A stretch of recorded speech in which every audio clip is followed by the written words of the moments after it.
The cost for language test is a barrier to applying for citizenship to some, and it does not reduce processing steps for IRCC. We heard from clients that they're frustrated by the cost and time associated with proving that they speak English or French. Some are native English or French speakers, and we still require them to provide proof. Others can't afford an extra $200 to $400 to prove that they speak English or French, and it becomes a barrier to even applying for citizenship. We heard from clients that they are frustrated by the time and cost associated with proving that they speak English or French.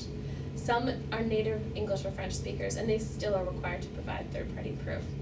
Others can't afford $200 to $400 to prove they speak English or French, and it becomes a barrier to even applying for citizenship. We heard I had to drive 5 hours to take a $300 test to prove I speak English when I speak English at work every day. So the way it works right now is that we require applicants to provide third-party language proof before their application is accepted. Then we check that proof in Sydney.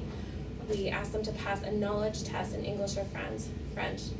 They have a program integrity interview also in English or French, and then sometimes we even have a language assessment hearing.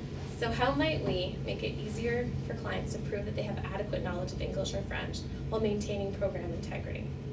The big idea is to risk manage language the way that we risk manage residents. So the way that it works for residents is we ask clients when they apply where they've been living, where they've been studying, and where they've been working. And only if an officer deems it necessary do we ask them to prove this. The way that it would work for language is that we would stop requiring third-party language proof up front. The knowledge test would become the first opportunity to assess an applicant's understanding of English or French. The program integrity interview is the second opportunity to identify clients that cannot adequately communicate English or French. And then, if an officer deems it necessary, they would be asked to provide third-party proof.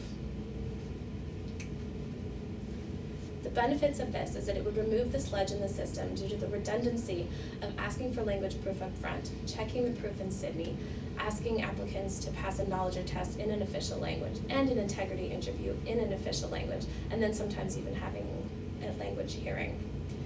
It would also provide relief for the clients by reducing the time and cost burden to providing proof of language up front without affecting cost recovery for IRCC.